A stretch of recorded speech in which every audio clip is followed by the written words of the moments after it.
sur la table ronde sur les expérimentations en cours ou passées en France.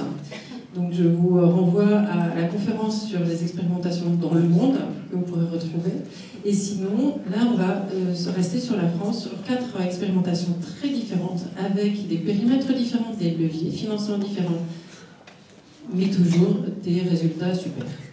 Donc, on va écouter 4 présentations. Il y aura un temps, donc d'abord leur laisser la parole à chacun et chacune 10 minutes pour présenter leur projet en particulier. Ensuite, on aura 40 minutes d'échange avec vous, voilà, pour poser des questions à l'un, à l'une ou à tous. Ensuite, on reprendra la parole 15 minutes pour faire une sorte de conclusion commune. Comme ça, les intervenants et intervenantes vont pouvoir rebondir sur ce qu'ils ont voilà, appris même les uns des autres. On est aussi là pour faire convergence de bonnes idées et d'expérimentation. Et on clôturera là-dessus. Alors, je vous présente, alors dans l'ordre, Jean-Jacques Bruguère, qui va nous parler de la monnaie libre. On a Girard Satama, pour la sécurité sociale de l'alimentation. On a Clément Caillat qui nous parlera du minimum social garanti dans la ville de Grande-Synthe. Et enfin, Marie-Hélène Muller qui nous parlera de Terra, tous ensemble, un revenu d'autonomie. Je te laisse commencer, Clément, présenter l'expérimentation à Grande-Synthe. Oui, merci Virginie. Merci d'avoir dit oui, parce que sinon j'ai dit. Tout va bien. Je vais lancer un chronomètre pour ne pas dépasser le temps. Bonjour à toutes et tous, merci pour l'invitation. Donc, contrairement à ce qu'a dit Virginie, moi je vais présenter quelque chose, mais qui n'est ni une expérimentation, ni un revenu de base. Mais je vais y revenir au fil de la présentation. Donc j'ai été embauché, moi, en 2018 par la ville de Grande-Synthe, notamment son maire Damien Carême, puisque en janvier 2018, Damien Carême a une idée, dans cette petite ville de 23 000 habitants, c'est qu'il souhaite expérimenter un revenu universel dans sa ville. Il annonce ça lors de ses vœux à la population. Donc si vous suivez le calendrier, on est quelques mois après l'échec de Benoît Hamon à la présidentielle, mais en tout cas la mise sur le devant de la scène de ce sujet. Ce que Damien Carême fait à ce moment-là, où il a une forme de reconnaissance médiatique et politique à l'échelle nationale, voire internationale, c'est qu'il se sert de cette image pour dire moi je vais essayer de faire quelque chose à l'échelle locale. Il annonce ça, moi je suis recruté en tant que doctorant à l'époque, donc j'ai fait ma thèse au sein des services de la ville et à l'université de Lille pour travailler sur cette perspective de mise en place de ce qui était à l'époque un revenu universel.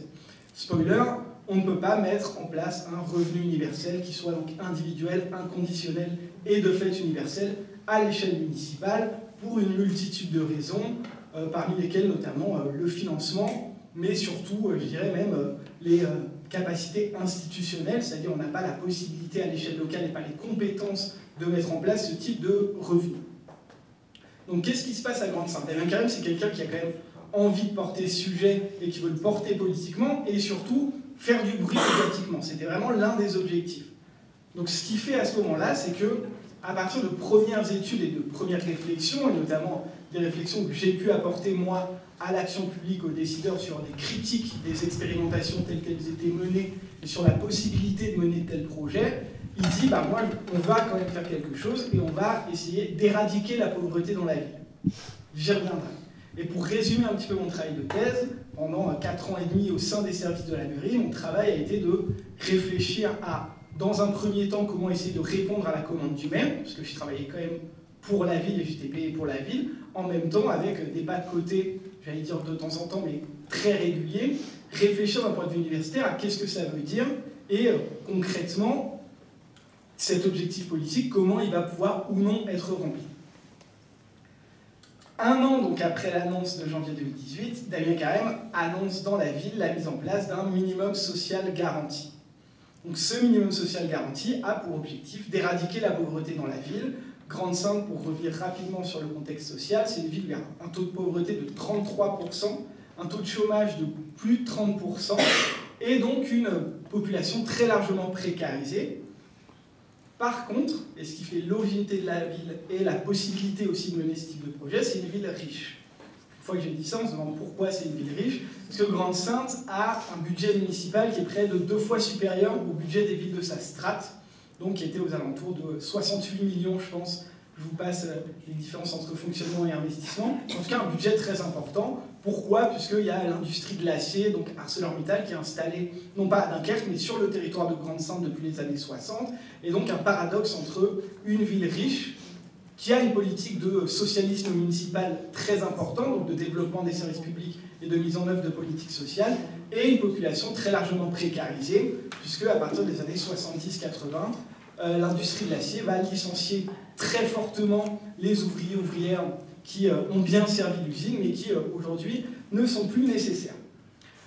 Donc le minimum social garanti est annoncé dans ce contexte-là, avec toujours pour Damien Carême l'idée de faire un coup médiatique. Ça, c'est quelque chose qu'il annonce et qu'il souhaite faire à ce moment-là. Donc il va appeler la presse, des personnalités politiques pour faire son annonce, et il va annoncer ce minimum social garanti.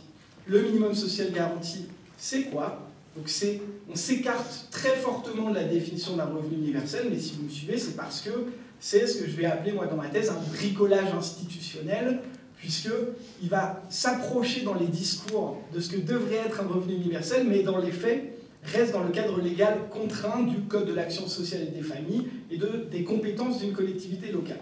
Donc ça va être une aide sociale municipale, facultative, que les foyers vont devoir aller demander au centre communal d'action sociale régulièrement, au moins tous les 6 mois, et avec donc une contrainte de se déplacer, un accompagnement finalement des différentes personnes. Ce qu'il faut bien noter également, c'est qu'il est versé à titre subsidiaire. Donc ça, je viens très rapidement là-dessus, parce que c'est un des questionnements que se posent notamment des villes ou des personnes qui souhaitent expérimenter une forme de revenu de base en France, c'est qu'il y a un droit social national aujourd'hui qui existe, qui est le RSA, et personne n'a le droit de verser à des bénéficiaires du RSA un revenu régulier sans que ces personnes risquent de perdre les bénéfices du RSA. Donc il fallait que l'aide sociale de Grande-Synthe, donc une aide municipale, soit versée au titre des aides sociales exceptionnelles et facultatives. Et ça, c'est une dimension très importante. Et pour le dire rapidement, comme on est entre nous en plus, il n'y a jamais eu de... En gros, les aides qui ont été versées aux familles de Grande-Synthe auraient pu être déduites du RSA, mais il y a eu un deal politique avec le département qui a été mené, et même avec le ministère à ce moment-là du Travail et des Solidarités, qui a été dire on ne viendra pas vous embêter en gros sur ce plan-là, et faites votre bricolage, et tant que ça n'a pas trop d'écho, en gros on s'en fout un peu, on mène notre projet nous, du revenu universel d'activité. Ce que ça pose comme question, ce type de dispositif, dans un premier temps, moi j'ai une perspective un peu de réflexion critique tout en participant à la mise en œuvre, puisque j'aidais donc à réfléchir à comment ça se passait. C'est déjà, comme vous avez pu le comprendre, il y a un travail administratif ici qui est supplémentaire par rapport à ce que devrait créer le revenu universel, puisqu'ici il n'est pas inconditionnel, et c'est des personnes qui vont toucher le RSA, potentiellement des allocations familiales, aller chercher des aides dans des associations, et en plus, ces personnes vont devoir aller au CCAS demander cette aide. Donc déjà, ça interrogeait sur cette dimension-là. L'autre dimension qui est particulièrement importante, et j'aurai pas le temps de développer, mais on pourra peut-être y revenir au moment des échanges, c'est le calcul du montant et de la manière dont on calcule l'aide. Si vous me suivez, Damien Carême a dit « je veux éradiquer la pauvreté ». Pour éradiquer la pauvreté en France, qu'est-ce qu'on fait et qu'est-ce qu'on peut choisir notamment dans le champ actuel? On choisit le seuil de pauvreté, puisque c'est une mesure qui est extrêmement simple, même si elle est peu comprise, mais en tout cas qui est bien comprise et assimilée dans le champ politique et médiatique. Donc on se sert du seuil de pauvreté. L'une des subtilités ici, c'est que budgétairement, on ne pouvait pas utiliser le seuil de pauvreté à 60% du revenu médian, qui est aujourd'hui un peu au-dessus de 1 000 euros, 1 100 euros. Qui était à l'époque à 1085 euros. Et donc, on a utilisé le seuil de pauvreté à 80% du revenu médian. Donc, il y a un seuil de pauvreté, entre guillemets, bas, mais qui a une convention statistique comme une autre, pour le dire vite. Donc, les personnes touchaient 880. 40, je veux dire. Ouais, 50. Elle dit 80. Elle dit 80. Parce que 80. Ah oui, à 50% du revenu médian. 50%. Ouais, autant pour moi. Donc, il était à 885 euros par unité de consommation. Je passerai là-dessus, mais ça va avoir des effets majeurs, notamment sur les compositions familiales. En 2 minutes, s'il faut conclure, parce que j'ai mené une enquête donc, auprès de l'administration, du pouvoir politique aussi sur les autres projets d'expérimentation en France, mais aussi auprès des attributaires, des personnes qui ont touché cette aide. J'ai fait une enquête par questionnaire et par entretien auprès de ces personnes. Ce que je conclus et ce que j'ai expliqué à la mairie et dans ma thèse, c'est que tautologiquement, finalement, l'aide aide les personnes. C'est-à-dire qu'elles vont toucher par mois une somme en plus qui vont les aider, notamment majoritairement à faire des dépenses dans la nourriture, dans les vêtements, etc. Donc ça va aider les personnes qui vont reconnaître un intérêt à cette aide supplémentaire. Moi, en tant que chercheur, je vais aller me poser des questions un peu plus loin de on a éradiqué la pauvreté et on a réussi à faire parler du sujet, c'est-à-dire je vais réfléchir aux différences déjà, comment ça aide différemment en fonction des profils des personnes. Et ce que montre mon étude, c'est que déjà, même si ces personnes arrivent donc, au seuil de pauvreté à 50% du revenu médian, donc, où on a éradiqué la pauvreté théoriquement dans la vie, 34% continuent à demander des aides supplémentaires. Et dans ces 34%, 25% de ces aides sont des aides alimentaires.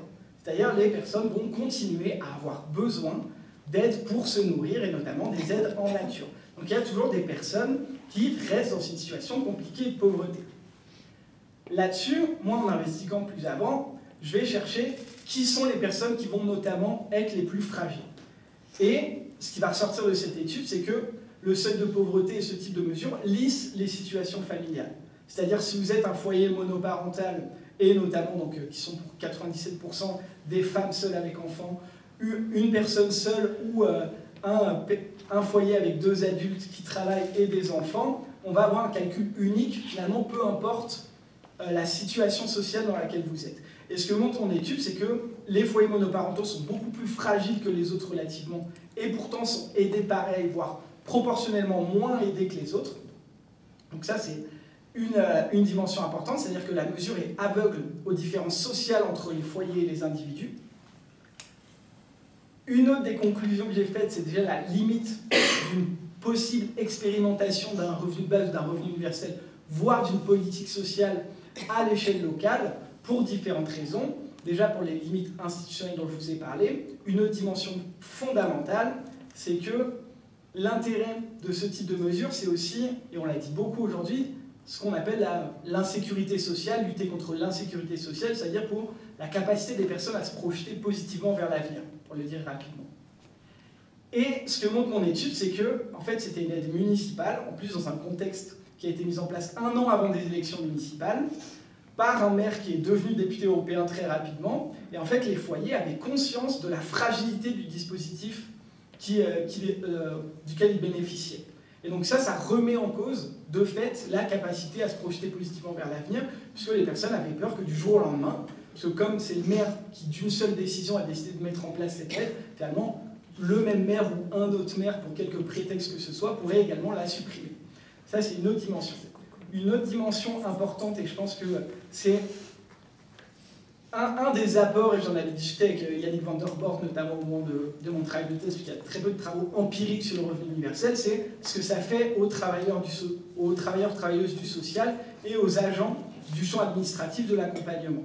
Et ce que je montre dans mon étude, c'est qu'il y a une résistance extrêmement forte au principe même de l'inconditionnalité dans, aujourd'hui, les métiers du travail social, mais plus généralement dans une collectivité qui, pourtant, était politiquement, supposément, plutôt favorable.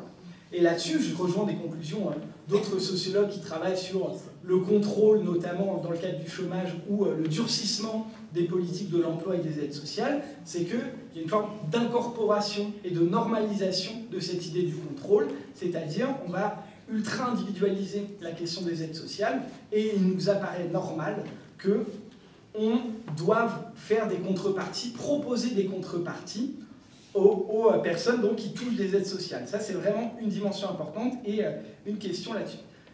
Pour conclure sur un point positif, puisque c'était aussi ce qui était demandé par Virginie, ce qui m'a semblé intéressant, et là où la démarche était pour moi intéressante, c'est que moi, ma position sur les expérimentations, c'est que l'objectif des expérimentations, c'est pas de montrer que ça marche ou de prouver quoi que ce soit. L'objectif des expérimentations, c'est de dire hey, « regardez, on peut le faire autrement ».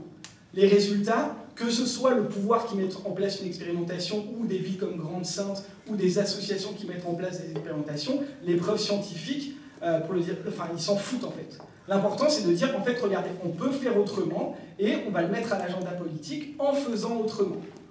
finalement, c'est une forme de pragmatisme et qui aussi se fonde sur comment a été mise en place la protection sociale ou le RMI. On va mettre en place des expériences municipales ou par des associations pour mettre à l'agenda politique. Par contre, la question des preuves scientifiques importe extrêmement peu, voire pas du tout là-dessus.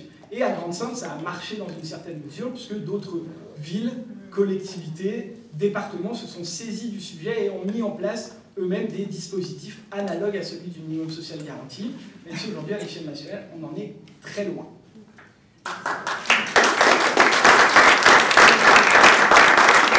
Merci beaucoup. Vous pourrez retrouver une version un peu plus longue et plus détaillée de chacun des projets, en fait, chacune des expérimentations sur des podcasts que vous trouvez sur notre site renubase.info. Il y a toute une série de podcasts audio et vous pourrez retrouver de façon un peu plus développée. Là, les intervenants ont 1 heure, hein, donc c'est un peu plus complet. Merci beaucoup. Donc maintenant, on passe à Terra. Tu nous présentes, Marie-Hélène ? Oui. Bonjour, je m'appelle Marie-Hélène Muller. Donc moi, je suis coordinatrice de l'association Terra, qui est localisée dans le Lot-et-Garonne, dans une petite commune, une belle bastide du XIIIe siècle, de 800 habitants, et qui a la particularité aussi d'être située dans une ancienne zone industrielle, où on a vraiment aussi une usine qui était très florissante dans les années 70, qui travaillait l'acier et qui a fermé. Et donc une zone qui est classée par l'État comme zone de revitalisation rurale, 80% de dénomination. Parce que un chômage important, parce que basé beaucoup sur l'agriculture, même s'il y a quand même un potentiel touristique. Donc c'est un petit peu, nous, notre contexte territorial, et on va voir que c'est important par rapport aussi à ce que l'on essaye de faire. Et pour info, effectivement, Frédéric Bosquet, lui, il va intervenir une demi-heure, donc je pense qu'on va être complémentaires dans ce qu'on dit. Moi, je vais essayer d'être très très rapide. Donc Terra, ça veut dire tous ensemble vers un revenu d'autonomie. Alors qu'est-ce que c'est qu'un revenu d'autonomie ? Un revenu d'autonomie, déjà, c'est un revenu de base, selon la définition que je ne redis pas, qui doit permettre aux personnes de satisfaire leurs besoins de base, on va dire, même si on n'a pas un montant définitif pour le moment. Mais il a 2 autres caractéristiques. D'une part, il faut qu'il soit versé en monnaie citoyenne locale, pour que l'argent qui est versé finalement vienne irriguer le territoire dans lequel on est installé et soutenir la production locale, soutenir les entreprises, soutenir les collectivités, plutôt que de repartir sur les marchés financiers ou dans des zones de production à bas coût. Ça, c'est la première caractéristique. Et la deuxième, c'est qu'il soit contre-garanti par une production locale respectueuse aussi des humains et de la nature. Donc ça nous dit d'où doit venir l'argent. L'idée, ce n'est pas de dépendre d'un argent qui vient d'ailleurs et sur lequel on n'a pas prise, mais d'une richesse qui sera produite localement et dans des conditions aussi qui respectent l'environnement, qui respectent les limites planétaires. Donc on voit que là, le revenu d'autonomie qu'on vise à mettre en place, c'est beaucoup plus qu'un revenu, puisqu'il faut une production locale, il faut une monnaie citoyenne locale qui fonctionne, il faut aussi revoir la manière dont on décide collectivement de répartir la richesse qui est issue de ce qu'on va produire localement. Donc c'est long, c'est vraiment un processus itératif qu'on mène depuis 2015, ça fait 2015 qu'on est installé sur le territoire.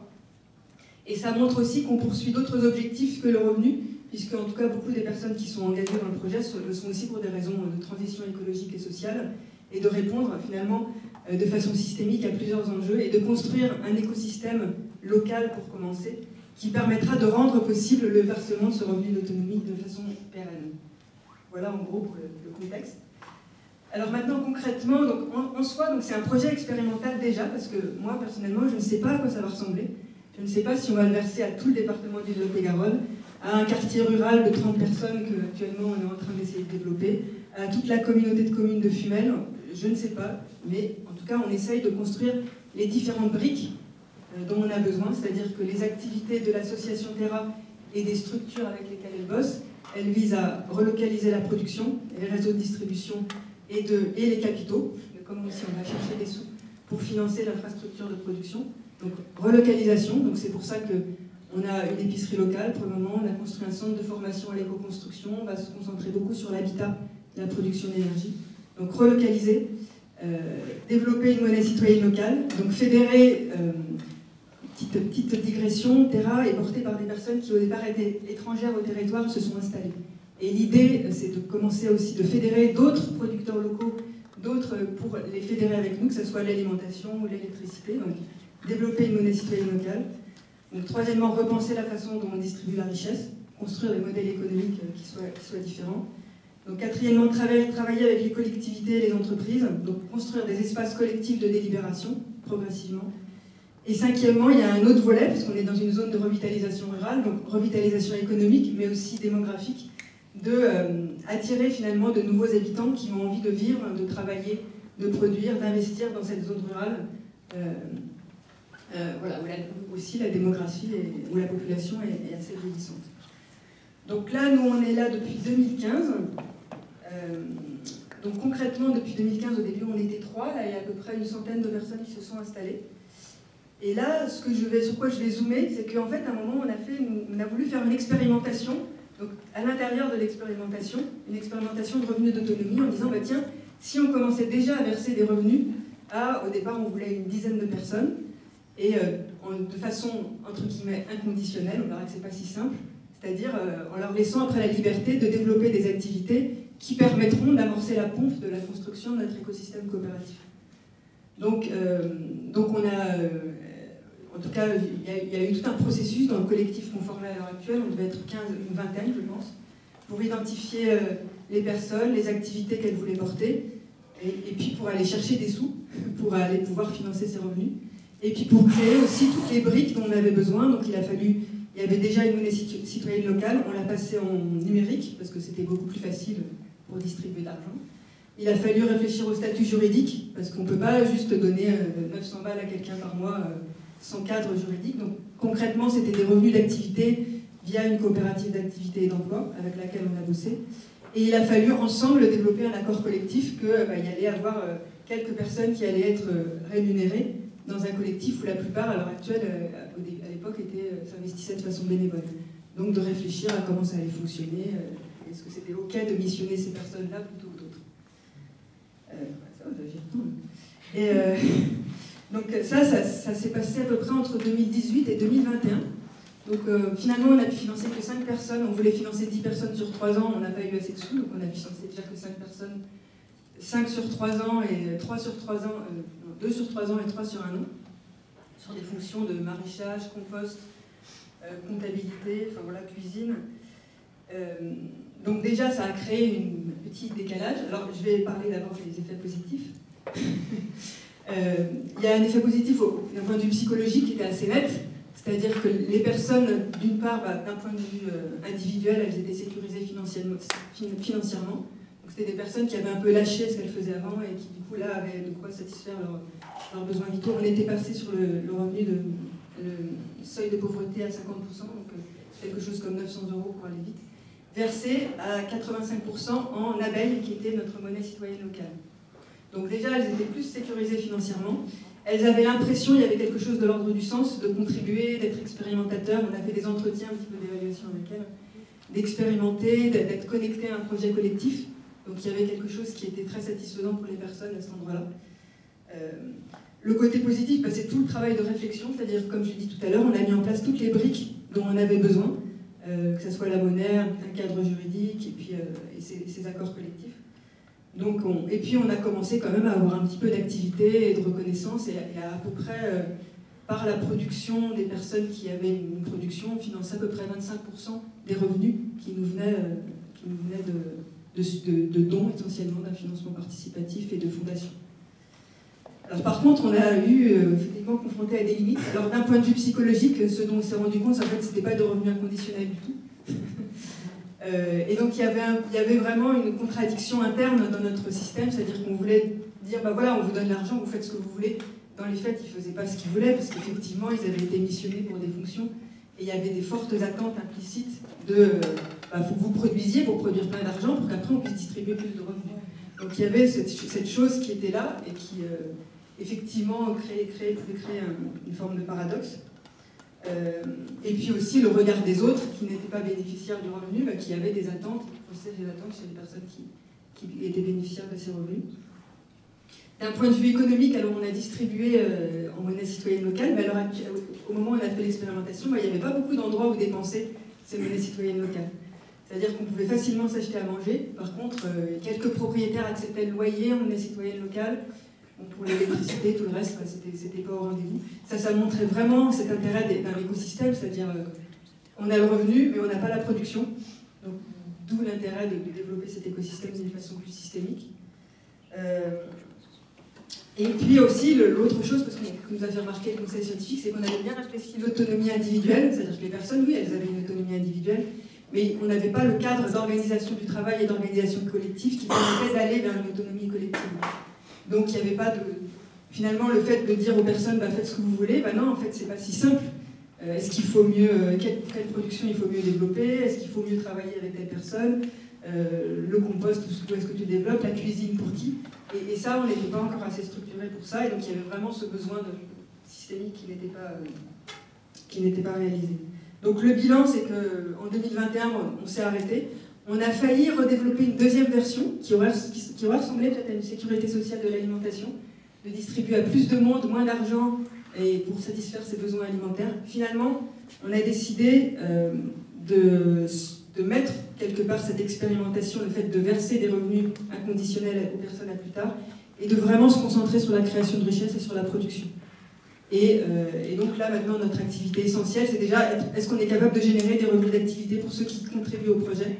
On est à l'heure actuelle une trentaine d'actifs, mais on ne se rémunère pas excessivement bien. Par contre, on a des résultats qui, à l'heure actuelle, nous légitiment beaucoup auprès des acteurs locaux, en termes de travail avec une mairie, de création de ce centre de formation à l'éco-construction, d'une épicerie dans le centre-village. Donc il y a ça qui arrive, et donc on est quelque part sur la bonne voie pour créer les conditions avec le temps que ça prend.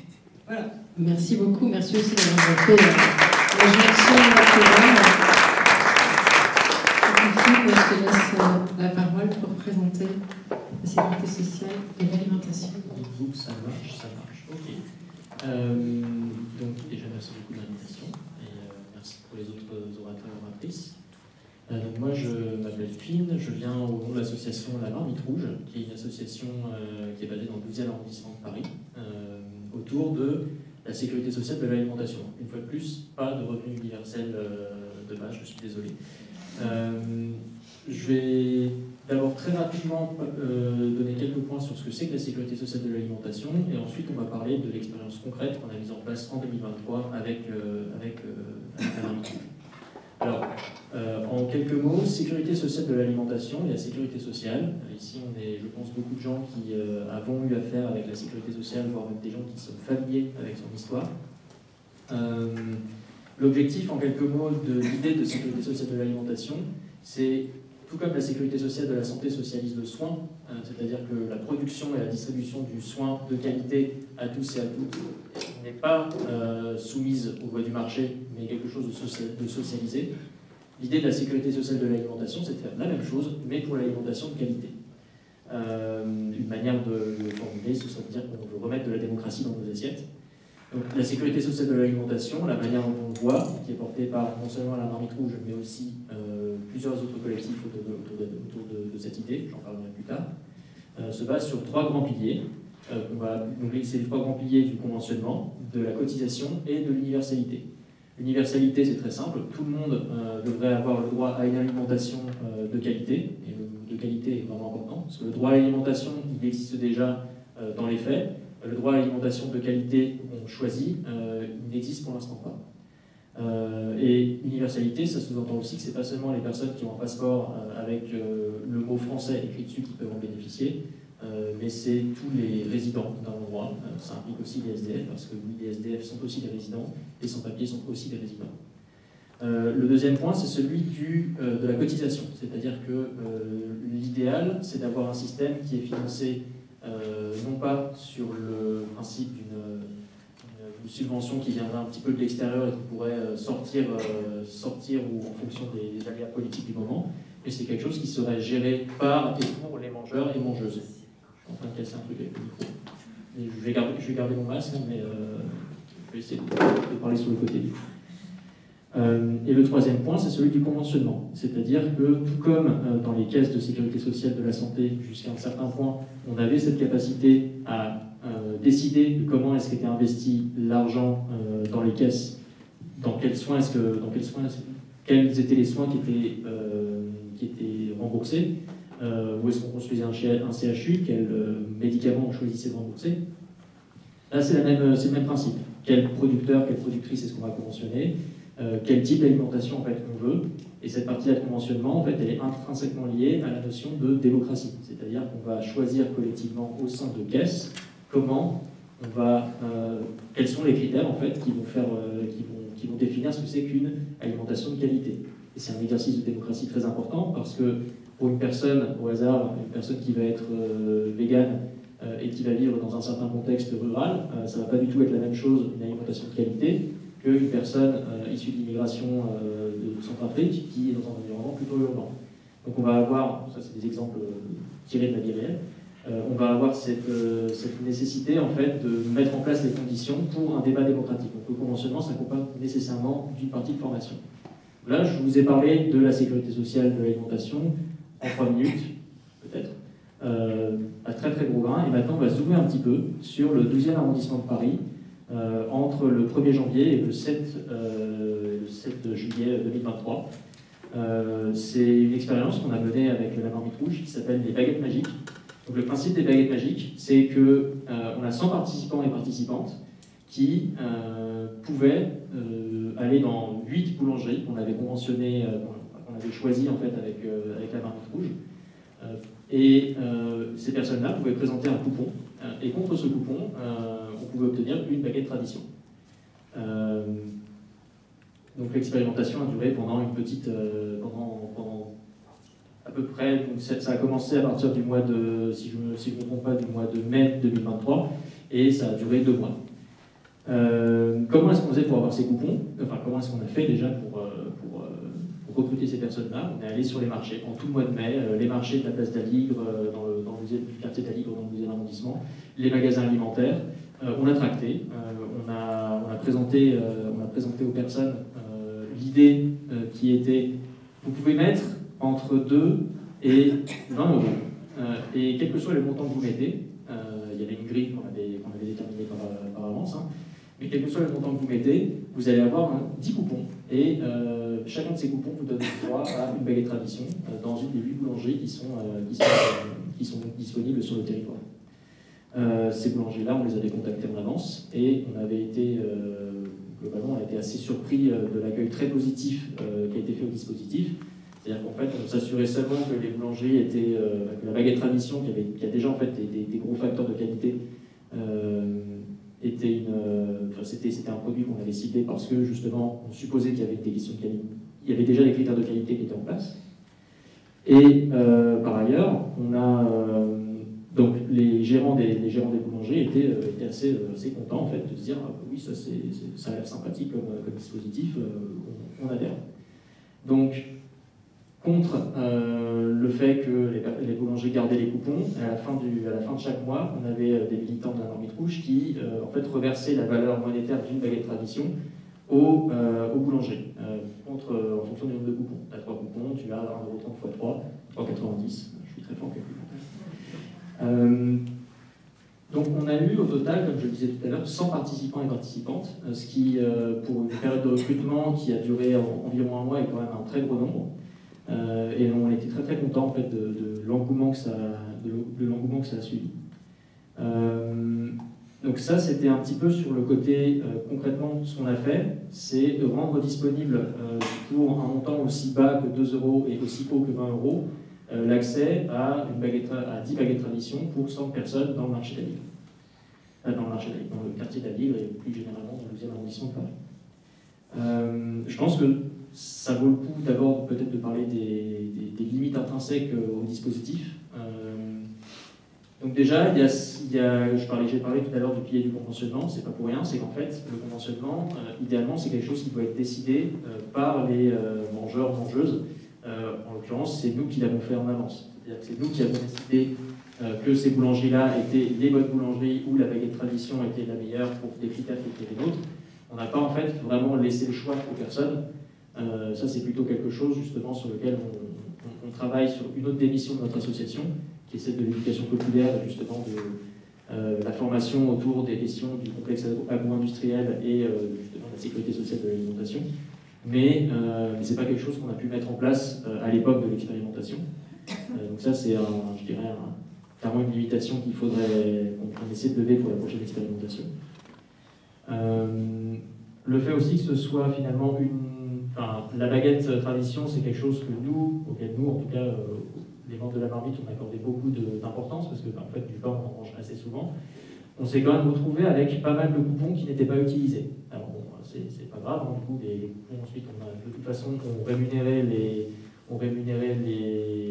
boulangers et boulangères pour les coupons qui étaient présents. Donc si les coupons n'étaient pas utilisés, ça voulait juste dire qu'on a des personnes qui, en fait, ont gardé les coupons et ont donné de l'argent à la marmite rouge, et manifestement, cet argent-là, il était encore utilisé derrière.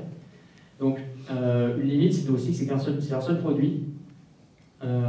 Et en fait, l'importance en fait, d'une alimentation de qualité, c'est qu'on va avoir un produit sur un usage donné, mais il y a un point important qui est qu'on choisit aussi en fait, ce qu'on mange. Le droit à une alimentation de qualité, elle est inséparable de la notion de choisir ce qu'on veut manger en fonction des critères qui nous sont propres, notamment des critères culturels ou des critères de goût. Et on peut tout à fait imaginer qu'il y a des gens qui n'aiment pas de manger une baguette tradition par jour ou par semaine. Ça, c'est complètement envisageable. Donc ça, c'est la limite en fait, du conventionnement par produit, c'est que quand on fait le choix d'un produit, en fait, on fait un choix politique d'exclusion de certaines personnes qui vont, une catégorie de personnes plutôt, qui vont refuser, en fait, refuser ou qui ne sont pas très intéressés par ce produit-là.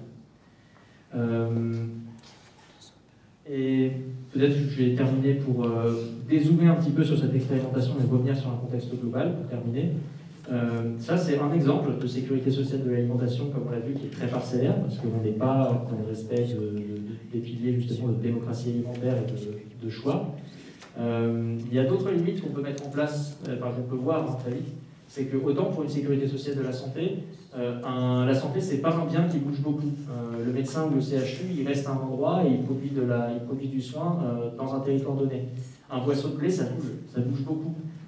Et donc, quand on raisonne à l'échelle nationale, comme on essaie de le faire dans un cadre de sécurité sociale de l'alimentation, c'est très bien de raisonner du côté de la capacité de production locale. Par contre, on a quelque chose en Europe qui s'appelle la PAC, la politique agricole commune, qui régit énormément, qui structure en fait la manière dont la production de nourriture se fait sur le territoire. Et on ne peut pas se limiter en fait à l'échelle locale, c'est-à-dire l'échelle française, si jamais on ambitionne de généraliser ce genre de démarche. Donc c'est des réflexions qui sont en cours au sein du collectif national de sécurité sociale de l'alimentation, auquel la Marmite Rouge est partie prenante. Et je pense qu'il y a aussi un point qui est hyper important, c'est que on l'a vu sur pas mal d'expérimentations qui sont actuellement en cours de sécurité sociale de l'alimentation dans les municipalités, notamment à Paris. Certaines municipalités font le choix de ne pas former les personnes qui participent aux caisses. Le problème, c'est que quand on ne forme pas les gens qui participent aux caisses, on a des gens qui vont trouver ça normal d'aller conventionner à un Carrefour ou qui vont aller conventionner ensuite à un Intermarché, qui sont des très grosses entreprises qui n'ont pas vraiment besoin d'être plus subventionnées que ça, voire qui font des choix politiques qui sont plus que douteux. Carrefour qui soutient le génocide à Gaza, par exemple, ou de manière plus générale, des choix qui ne sont pas spécialement éclairés et qui n'aident pas plus les producteurs ou productrices à récupérer leur capacité de fournir une alimentation de qualité et à nous, en tant que mangeurs-mangeuses, de se placer dans cet écosystème-là. Donc il y a encore beaucoup à faire, mais stay tuned, parce qu'en 2025 et 2026 et suivant, on a probablement beaucoup de choses intéressantes à faire dans le 12e arrondissement de Paris avec la Marmite Rouge. Et voilà. Merci beaucoup. Je pense que partout où on a une expérimentation de sécurité sociale de l'alimentation pas très loin. Donc je vous invite à aller découvrir aussi au niveau localement. Au niveau local. Et je laisse Jean-Jacques pour nous présenter la monnaie libre. Oui. Là, on continue à dézoomer. Oui, on continue à dézoomer parce que là, on commence à prendre du recul, si je puis dire. Donc la monnaie libre, la June, je vais d'abord présenter rapidement. C'est une idée qui date de 2010. Et en fait, donc, je suis l'un des cerveaux qui a fait naître l'idée avec Stéphane Laborde, qui a écrit la théorie relative de la monnaie. Et Stéphane Laborde a le mérite et formidable de m'avoir fait d'abord moi, je suis d'autres personnes, fait regarder le problème de la création monétaire. Quand on dit d'où vient l'argent, c'est donc, du coup comment on les crée. Et en gros, donc à l'époque, il suivait notamment donc, les chiffres que publiait la BCE. Et on voyait, donc, alors que le monde était en crise, que la masse monétaire M3, la plus couramment utilisée, elle augmentait de 600 € par mois et par personne dans la zone euro, par an de la zone euro. Donc ça veut dire que 600 personnes étaient créées, 600 € étaient créés par personne à ce moment-là, alors que le monde était en crise. C'était après la relance. D'ailleurs, dans les détails, ça fluctue. Mais surtout, on se disait où va cet argent, quoi. Et en fait, cet argent ne serait pas mieux utilisé si, au lieu d'être confié via le mécanisme de crédit monétaire à des décideurs qui vont prendre des choix politiques, n'était tout simplement pas distribué de façon équitable à tous les individus de la zone euro. En fait, c'est ça un peu la réflexion à l'origine de la monnaie libre. Et ensuite, derrière, Stéphane Laborde, dans cette théorie de la monnaie, il a prouvé, c'est important, mais moi aussi, que la création monétaire soit symétrique dans l'espace, c'est-à-dire que tout le monde ait droit à sa part de création monétaire, et dans le temps, c'est-à-dire aussi que les jeunes générations aient autant de parts de création monétaire que les anciennes générations. Et donc c'est pour ça qu'il faut dans les TRM que la masse monétaire croît de façon exponentielle et que le DU en valeur absolue augmente en termes de DU. Alors DU, dividende, alors DU c'est quelque part c'est une forme de revenu de base puisque c'est, alors ça veut dire dividende universel. Moi je préférerais l'appeler création monétaire universelle quelque part, ça sera encore plus explicite. Bon, pour l'instant, depuis 10 ans, on l'appelle, depuis 15 ans que tout ce mouvement est lancé, on l'appelle surtout dividende universel. Alors c'est quoi? C'est sa part de création monétaire. Et donc du coup, on a fait un nouveau système qui n'est pas basé sur l'euro, donc la June. Et alors là, c'est chaque jour, tout le monde reçoit un DU journalier, donc, ou autrement dit 10 June en valeur absolue. Un peu plus, on sait que ça augmente dans le temps par rapport à la TRM, pour garder la symétrie dans le temps. Voilà. Et donc, en fait, on a tous une part de création monétaire, ça fait une base de revenu de base sans redistribution, juste par plus distribution équitable de la monnaie. Alors, du coup, c'est la grande différence avec d'autres crypto-monnaies. Ah ben oui, alors souvent, oui, je compare comme ça les crypto-monnaies, la June et l'euro. Une formule assez simple, l'euro, en fait, il y en a autant qu'on veut, mais il n'y en a pas pour tout le monde. C'est des décideurs qui décident du jour au lendemain de créer 500 milliards, par exemple, pour faire de l'IA. Et derrière, on va être obligé de travailler pour ça, on n'a pas le choix, même si on n'aime pas l'IA, même si on trouve que c'est destructeur de l'humanité, c'est un projet qui va détruire l'humanité. Les 500 milliards ont été créés pour l'IA, donc si on veut nourrir, il va falloir travailler pour. Donc là, l'euro, il y en a autant qu'on veut, mais il n'y en a pas pour tout le monde. Il faut nourrir la croissance avec l'euro, c'est aussi un autre débat que je vous mets plus tard. Les crypto-monnaies, il n'y en a pas autant qu'on veut, c'est ça l'avantage, mais il n'y en a pas non plus pour tout le monde, c'est premier arrivé, premier servi. Voilà.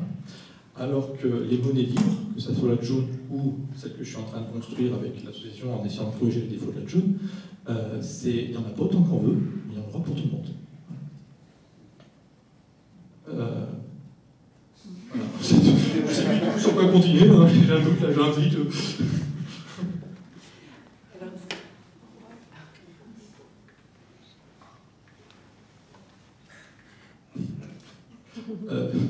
Ouais. Alors du coup, concrètement, donc, individuellement, on reçoit notre DU par jour. Et qu'est-ce qu'on en fait? Comment est-ce qu'on échange? Comment est-ce qu'on rentre dans le réseau? Alors là, qu'est-ce qu'on en fait? C'est une liberté, je pense que c'est totalitaire de forcer les gens à dire que de faire de leur part de leur revenu d'existence quelque part. Donc je n'ai pas du tout à répondre à cette question. Je ne peux pas répondre à cette question. Ce qu'elle a valeur pour mon voisin n'est pas forcément ce qu'elle a valeur pour moi. Ce qu'il en fait, ça ne me regarde pas, tant qu'il respecte évidemment quelques règles normales, qui ne va pas, notamment presque des règles christianiques, je veux dire, qui ne va pas nuire, presque des règles religieuses, qui ne va pas me nuire à moi en tant qu'individu, qui ne va pas s'en servir pour me manipuler, pour faire des choses que communément on trouve répréhensibles. Ensuite, il y a des choses dans le truc. Bref, donc qu'est-ce qu'il en fait? La deuxième question, c'était... Comment est-ce qu'on rentre dans le réseau? Comment est-ce qu'on rentre? Alors, il faut être reconnu en tant qu'humain. Et vu que je suis libriste aussi à l'origine du logiciel libre, je suis très attaché à la décentralisation. Et donc pour ça, pour résoudre ce problème de compter les individus de façon unique sans la centralisation, on a utilisé un mécanisme qui vient d'ailleurs d'une technologie qui s'appelle OpenPGP. C'est aussi pour ça que l'association que j'ai fondée depuis quelques années s'appelle les Amis d'OpenPGP. Et bref, c'est la toile de confiance, ce qu'on appelle la toile de confiance, où en fait, c'est comme on est tous autorités de certification. En fait. On est tous relatifs, il n'y a pas d'autorité de certification préétablie, et on peut tous certifier n'importe qui d'autre, quelque part. Ensuite, c'est vrai qu'on a différent, mais c'est le principe que la confiance ne se décrète pas, et par contre, elle se transmet à travers la toile de confiance.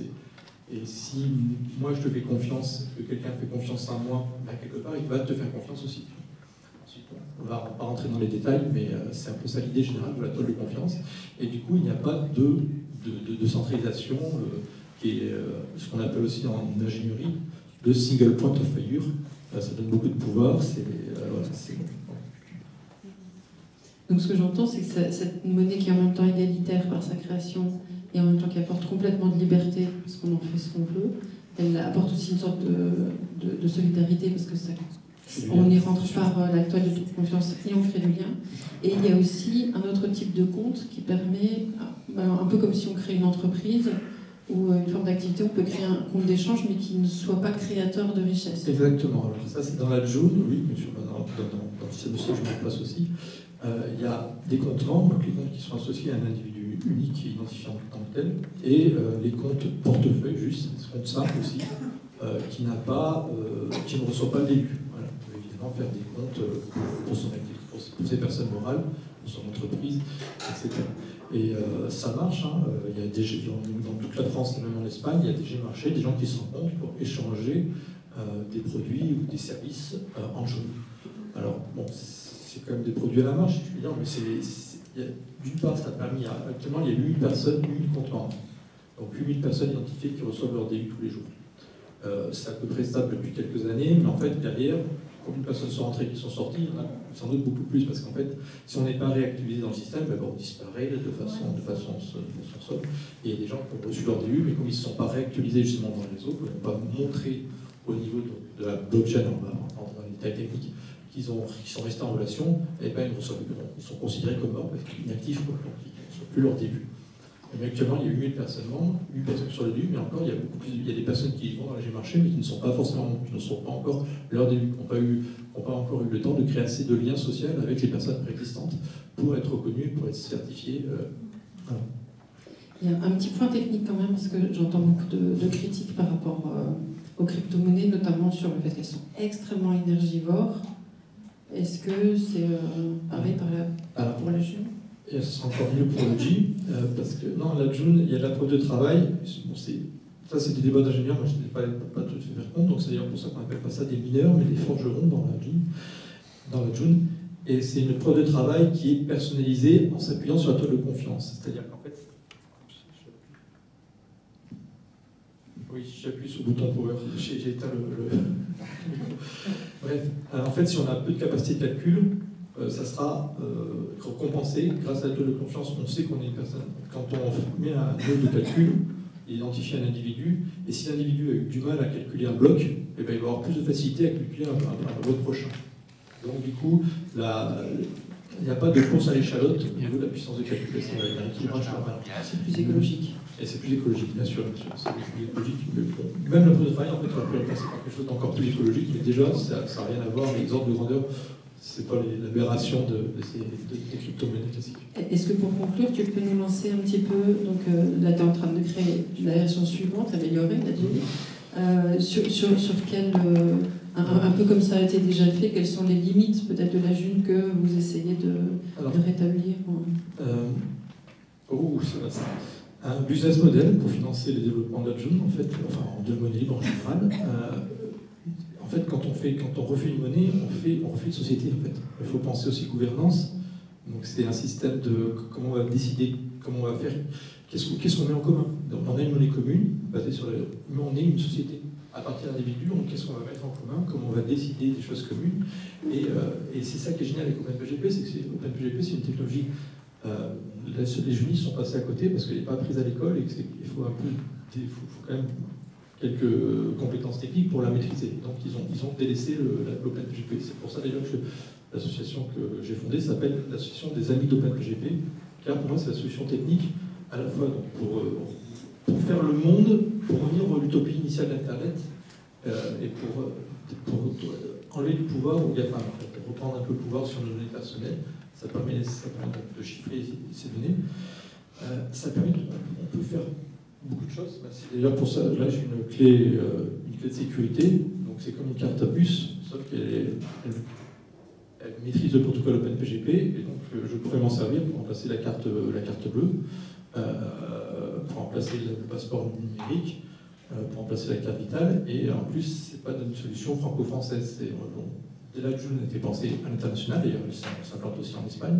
Et là, pareil, je pense dans mon cahier des charges, il faut que ça marche pour 8 milliards d'humains. Voilà. Donc, c'est dans le cahier des charges, c'est un peu déjà dans le cahier des charges de Joule, mais c'est toujours dans mon cahier des charges.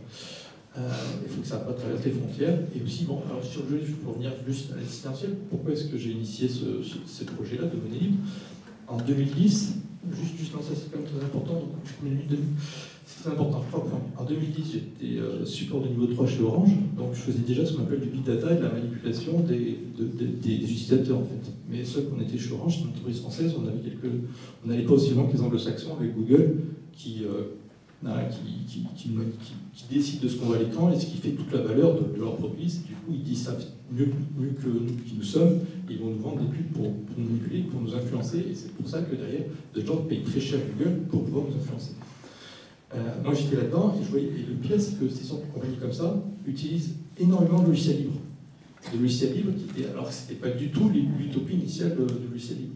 Et je voyais comment une idée saine était en train de se faire détourner par le capitalisme, si je puis dire. Et en fait, c'est pas par malveillance que c'était fait. C'était parce qu'on était dans un système monétaire où il fallait faire de la croissance, c'était le meilleur moyen de faire de la croissance, de répondre à la business model, tout ça. Et je me dis, si on veut revenir à l'Internet des utopies, il faut changer de système. Il faut repenser un système monétaire où on n'est pas obligé de faire du chiffre. Et c'est là, donc ça c'est ma première motivation à avoir inventé ce qui est devenu la monnaie libre. La deuxième motivation, c'était mes enfants sont franco-ukrainiens, et je sentais la guerre arriver, et je voyais comment marchait l'État russe, le système de la société russe, et les gens, ils sont encore pires que nous, ils se posent la question de d'où vient l'argent, et les premiers Russes, il y a toute une propagande derrière, une histoire de Grande Russie, etc. Mais la plupart des gens qui allaient se faire tuer sur le territoire ukrainien, c'était parce qu'ils avaient des belles soldes, des mercenaires, des belles... Et c'était l'argent des oligarques russes qui faisait que des gens allaient se faire tuer contre d'autres qui n'avaient rien demandé. Enfin voilà, c'est toujours une connerie de gens qui se tuent et qui ne se connaissent pas au profit de gens qui se connaissent mais qui ne se tuent pas. Et j'ai dit, il faut qu'une monnaie comme la monnaie libre se développe au plus vite possible pour éviter la guerre. C'était ma deuxième motivation. Et ma troisième motivation maintenant, elle est plus justement ce système monétaire qui implique la croissance est en train de détruire la planète. Donc on ne pourra pas résoudre de transition écologique si on ne ferait pas de transition économique, on ne pourra pas faire de transition économique si on ne fait pas de transition monétaire. Donc tant qu'on reste sur une monnaie comme l'euro, qui est basée sur le crédit et qui a besoin de croissance, nous ne pourrons pas, on est condamné à aller vers la guerre. Bien désolé. Je vous propose, vous qui avez écouté ces 4 présentations, de laisser libre cours à vos questions en pensant au temps. Donc si vous pouvez les faire courtes pour qu'on garde du temps pour les réponses, ou si c'est des témoignages, pareil, de les faire les plus efficaces possibles. On va faire...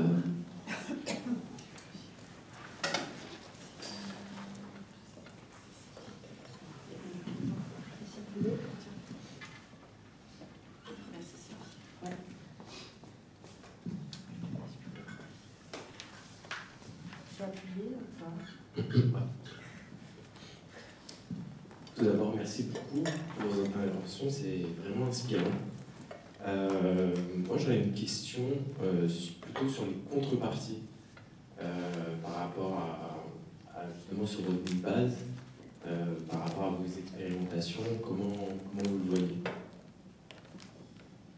Ce que je vous propose, c'est qu'on écoute 2-3 questions, et puis après, comme ça, ça leur laisse un petit peu le temps de réflexion.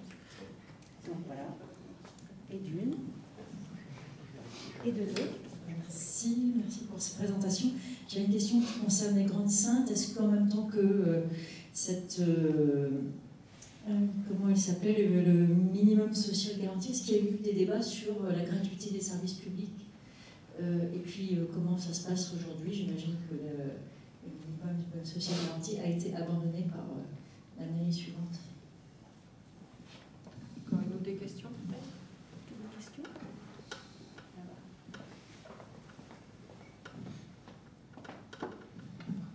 Je suis curieuse de la nouvelle monnaie. Après la June, j'ai entendu qu'il y avait un projet, c'en est où? 3, c'est bon. On commence comme ça, c'est bon. Alors, je vais commencer par Philippe pour par rapport aux contreparties.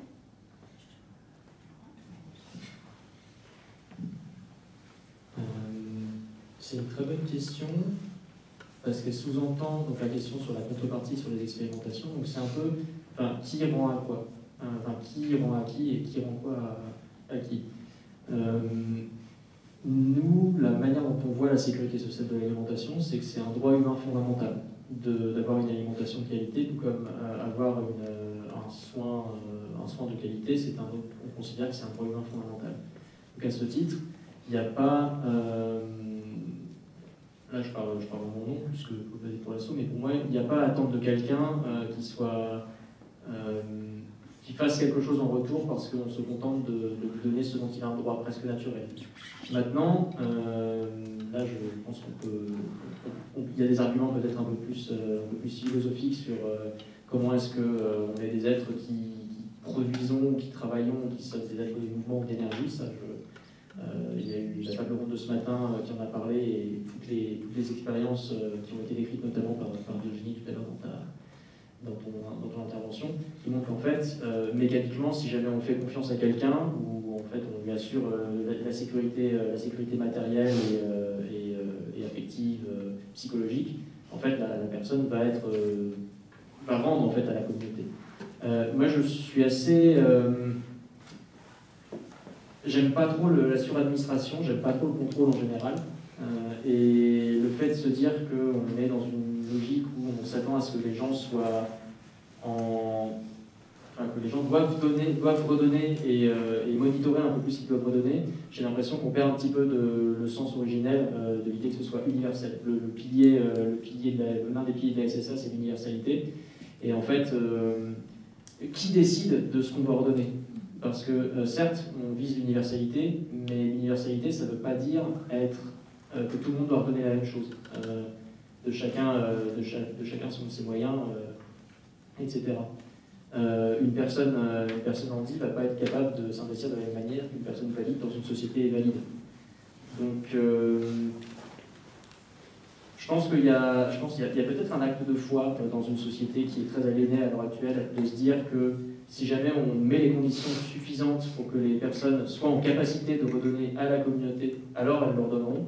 L'exemple montre que ce n'est pas qu'un acte de foi, enfin, c'est confirmé.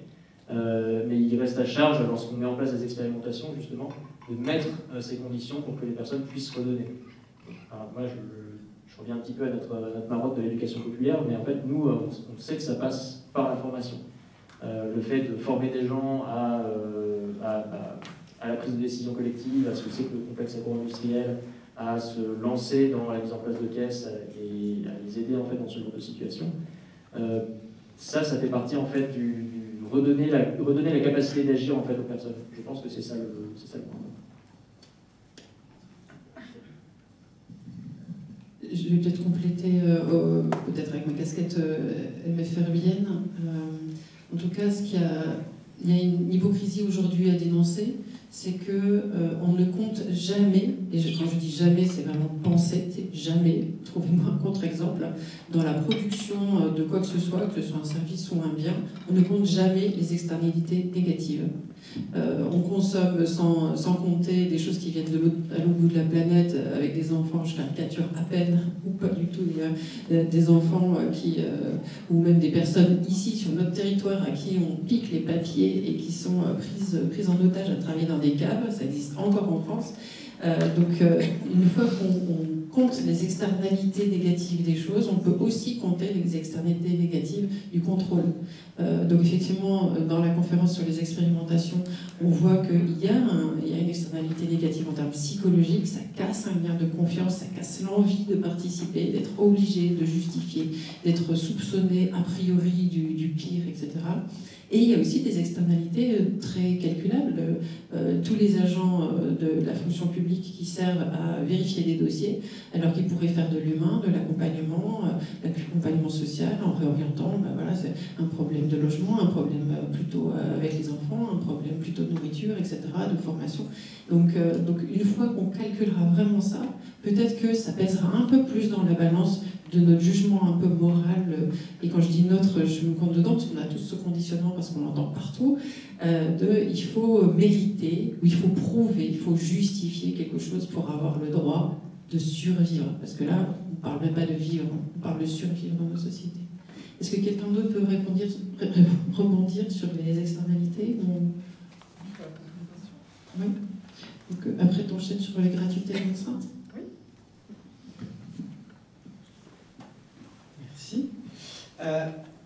Sur la question de la contrepartie, je pense qu'on fait souvent une confusion, et quand on parle notamment du revenu universel, là, la réponse a été faite sur la sécurité sociale. En fait, si on pense sécurité sociale, droit au chômage, hôpital public, service public, la question de la contrepartie, elle ne se pose même pas, parce qu'on finance nous-mêmes notre système de protection sociale qui est censé être géré entre nous. Donc la question de la contrepartie, en fait, elle ne se pose pas. Là, c'est du coup des politiques et des institutions, et des dérives, j'allais dire institutionnelles et politiques, de prise en charge, comme si on allait intégrer le budget de la protection sociale dans le budget de l'État et qu'on allait pouvoir gréver dessus, qui est pour moi une dérive institutionnelle, qui est une forme de retournement du droit social et de la manière dont on pense la protection sociale. Et je pense qu'il y a une confusion et un risque quand on pense revenu universel et inconditionnalité, à aller chercher du côté des justifications individuelles et des résultats de « mais regardez, les gens ne font pas rien ». En fait, si on essaie de prouver les choses comme ça, on rentre dans l'idée de « il faut montrer que les gens sont volontaires et les gens vont bien ». Mais rien que là-dedans, on rentre en fait dans l'imaginaire de ce retournement du droit social. Alors que initialement, et c'est d'ailleurs dans les débats originels sur la mise en place du RMI, il y avait cette question de est-ce que c'est une responsabilité de la société de couvrir les besoins essentiels de toutes les personnes, ou est-ce qu'on doit leur demander des contreparties? Le compromis qui a été trouvé, ça a été, il y a un droit à l'accompagnement et un revenu qui est accordé, mais en même temps une logique de contractualisation, qui était un compromis qui a permis le vote à l'unanimité du RMI. Mais la question, c'est vraiment cette question-là, c'est est-ce qu'on met la responsabilité du côté des individus, et du coup la question des contreparties, finalement, rejoint ça, c'est on vous met sur vous la responsabilité de rendre des comptes à la société, ou est-ce que c'est au contraire à la société d'assurer et d'assumer la responsabilité collective d'une protection sociale? Et du coup, poser cette question des contreparties et essayer de justifier un petit peu comme ça par des résultats un peu individuels et micro, je trouve que c'est une mauvaise manière de prendre les choses, et je renvoie aux travaux, notamment aux travaux de thèse de Marc-Antoine Sabaté, qui a fait une thèse justement sur la philosophie de l'inconditionnalité. Sa thèse est peut-être un peu longue, mais il a écrit des petits papiers où il s'intéresse, il essaie de creuser cette question-là, et en lien étroit avec l'histoire de la protection sociale, qui est extrêmement important pour moi quand on pense le revenu universel, c'est-à-dire que ce n'est pas quelque chose qui naît comme ça ex nihilo, une idée de génie, ça naît dans un contexte de mise en crise et de réflexion sur les limites de l'État social, et donc ça essaie de répondre à ce type de questions. Pour revenir à un niveau plus micro et à l'échelle de Grande-Synthe, est-ce qu'il y a eu un débat sur la gratuité des services publics? Oui, et en fait, Damien Carême, qui était maire à l'époque, a d'ailleurs défendu la gratuité des transports en commun dans la communauté urbaine de Dunkerque, qui a été mise en place. Et il y avait aussi une réflexion, mais qui est présentée comme innovante, et Vincent Liéger est parti, mais Vincent Liéger défend avec son mouvement pour la décroissance des droits de tirage en même temps qu'un revenu universel, donc une partie en monnaie locale et une partie en monnaie nationale, si je ne me trompe pas. Damien Carême s'est un peu inspiré de ça et portait l'idée de droit de tirage, notamment sur l'eau, sur l'électricité, ce qui supposerait de retourner en régie municipale. Il avait perdu à ce moment-là à l'échelle de la communauté urbaine. Mais cette réflexion a été portée à l'échelle de Grande-Synthe sur, je l'ai dit, ils ils essayaient de réactiver une histoire de socialisme municipal. Et le socialisme municipal, c'était quoi? Dans une logique parfois un peu paternaliste et en même temps dans une logique d'essayer de prouver qu'on peut faire à l'échelle locale, développer des services publics au profit de la population ouvrière. Et à Grande-Synthe, il y a des services publics extrêmement développés, des accès à la culture qui sont extrêmement peu chers, des aides très importantes pour l'accès au sport, une quasi-gratuité pour les familles avec des revenus très bas, etc., etc. Vraiment, des services publics extrêmement développés par rapport à d'autres endroits. L'un des débats qui s'est posé à ce moment-là, ça a été est-ce qu'on va supprimer certains dispositifs pour financer le minimum social garanti? Le choix qui a été fait, ça a été de ne pas le faire, même si, et là je reviens sur les discours et les représentations que les agents du public peuvent avoir, ce débat a été mis sur le devant de la scène, notamment par des cadres de l'administration municipale. C'est-à-dire, la question qui se posait, c'est est-ce qu'on ne fait pas trop pour les personnes en situation de précarité à Grande-Synthe? Ce qui les empêcherait d'entreprendre ou de sortir, entre guillemets, de leur zone de confort. Ce qui, pour moi, dans ma position en tant que recherche, était à la fois intéressant et interrogeant, j'allais dire, voire choquant. Et donc, dans mes travaux, j'ai intégré une question sur le non-recours à ces services publics mis à disposition de la population ouvrière. Et ce que je montrais, c'est que sur les 400 attributaires du minimum social garanti que j'ai pu interroger, en fait, la très grande majorité n'avait pas connaissance de ces dispositifs ou n'y avait pas recours. Alors que pour la mairie, c'était pensé pour eux et exclusivement pour eux. Et là-dessus, il y a une double dimension. Il y a une dimension culturelle. Donc il y avait une offre culturelle très développée. Les personnes me disaient, mais l'offre culturelle, c'est très bien, mais elle n'est pas pour nous. Elle est pour les gens de Dunkerque, voire les gens de la métropole de Lille, qui viennent profiter des prix attractifs de la culture à Grande-Synthe, mais nous, ça ne nous intéresse pas et on ne nous pose pas la question. Et il y avait aussi un décalage gigantesque, et ça, j'en ai parlé directement avec le plus haut de l'échelle municipale, c'est qu'ils étaient extrêmement contents d'avoir mis en place une aide à l'achat d'un vélo de 150 €, voire 200 € pour les personnes en précarité. Leur discours, c'était tout le monde peut avoir un vélo à Grande-Synthe, et il m'a suffi d'un coup de téléphone avec une attributaire pour qu'il m'explique que en fait, il ne pouvait pas avancer ces 150 €, et que du coup, il n'allait pas acheter un vélo. Et ça, c'est une vraie réflexion aussi, qui était posée, c'est-à-dire, on va essayer de penser, c'est bien ça. Après, est-ce que la politique a été abandonnée à Grande-Synthe? Non. Aujourd'hui, elle existe encore, en tout cas, à ma connaissance, j'ai plus un lien étroit avec la municipalité, puisque je me suis installé à Lille, maintenant je suis plus salarié de la mairie. Mais la politique publique a perduré et cette aide sociale finalement continue à exister. Et d'ailleurs, pour deux raisons principales, je pense que c'est très compliqué de revenir en arrière sur ce dispositif, en tout cas dans un contexte préélectoral, même si les raisons budgétaires pourraient conduire à en changer les règles ou à en limiter, et ça permet aussi d'avoir une forme de reconnaissance nationale, et donc d'être invité ou d'avoir des visites au sein de la ville, qui est particulièrement important, parce que beaucoup de délégations de l'État, de services, d'autres communautés, d'autres associations sont venues voir ce dispositif. La troisième question, donc c'est pour moi. Où est-ce que Sandrine l'a dit, c'est un nouveau cadre. Le G, ou le G, je ne sais pas encore tout à fait arrêté, c'est un nouveau cadre. On a un site, foupgp.org, foopgp.org, dedans il y a un livre blanc, il y a tout à réinventer, mais contrairement à la June, c'est pas que l'aspect monétaire, il y a l'aspect gouvernance et l'aspect business model qui arrive. Excuse-moi Claire, parce que je confonds ça. Il y a 2 nouvelles formules mathématiques dedans. Ça fait 3. Alors, dans le règlement intérieur, ça fait 3 pages, mais il est très dense, donc du coup le livre blanc l'explique un peu. Et voilà, c'est pour essayer de... Oui, il y a un site, foopgp.org. Dedans, il y a un livre blanc. La partie 3 sur la partie technique, elle n'est pas encore écrite, parce que j'ai pas le temps d'avancer la POC. Je fais déjà comptable, les RH, des choses comme ça, et j'ai plus le temps de faire ce que j'aime faire, ce qui était ma passion, ce qui permet les créations de la June, c'est d'architecturer des solutions logicielles. J'aimerais bien avoir le temps de faire ça, mais il faudrait qu'on échange sur autre chose, si je puis dire. Notamment que ce soit encore quelqu'un d'autre qui vient de parler aujourd'hui, comme ça je suis discret, je dis personne ne sait que j'existe, par exemple. Voilà. Plein de choses, mais là je sais pas par quel fil conduire. Je ne veux pas prendre la place de questions dans la salle, mais peut-être que... Il y a d'autres questions? Ok, je pourrais en avoir d'autres. On va voir si quelqu'un d'autre, mais sinon, oui, tiens. Je propose à Phil de rebondir pendant que vous maturez vos questions. Ouais, ce serait bien. Moi, je voulais rebondir en fait sur la solution de la monnaie libre, parce qu'en fait, on a vu, j'ai l'impression, dans les différentes expérimentations qui nous ont été présentées, qu'il y avait cette notion de vouloir un petit peu s'extraire, il y a soit s'extraire du marché, soit s'extraire de la nécessité d'avoir un salaire, et une manière de faire ça, c'est notamment passer par la création monétaire, donc il y a eu la monnaie locale, où il y a eu le petit coupon.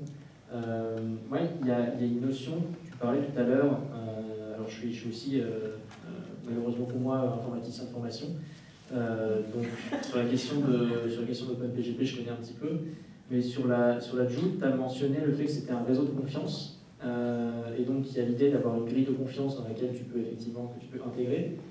C'est quoi le processus de révocation?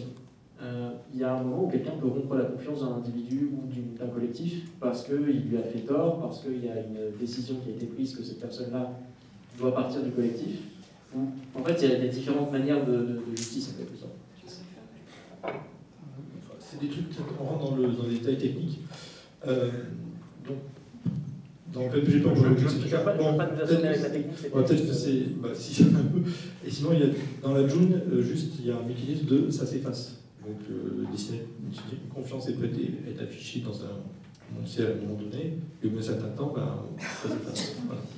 Donc, il y a une révocation fluide par l'effacement en plus d'autres systèmes de révocation. En fait, en tout cas, la Joule est pensée pour être distribuée de façon inconditionnelle à chaque être humain parce qu'il est en vie à partir de là. Donc, c'est comme un revenu base, dans la définition, c'est inaliénable. Après, si effectivement dans les échanges de Joule ou dans les relations autour de la Joule, il y a des comportements qui sont illégaux ou qui viennent... là, il y a un cadre légal qui est une autre institution mais qui n'est pas incorporé dans la structure et y penser. Ça serait différent, mais voilà, dans ce cas-là, on porte plainte contre la personne, mais ce qui n'enlève pas le droit à avoir accès au données. Question ?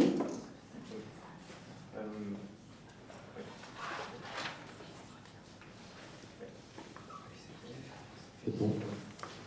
Moi, je m'interroge beaucoup sur ces transitions. J'ai l'impression qu'on est plutôt maintenant dans une société où on a des droits, et on a oublié qu'on a des devoirs aussi. Et je pense que toutes ces idées sont très bonnes, mais comment on va arriver à les instituer dans nos mentalités? Parce qu'on reste encore sur ces droits, on veut de plus en plus de droits, et on oublie de participer à la collectivité. Et c'est pour ça que je posais aussi la question des contreparties, parce que nous, on réfléchit, on est sur un projet audiovisuel qui pourrait amener aussi vers un système économique alternatif. Donc toutes vos idées sont très bonnes à prendre et j'aimerais échanger avec vous après. Et vraiment, je m'interroge comment on va pouvoir mettre ça en place, comment on va réussir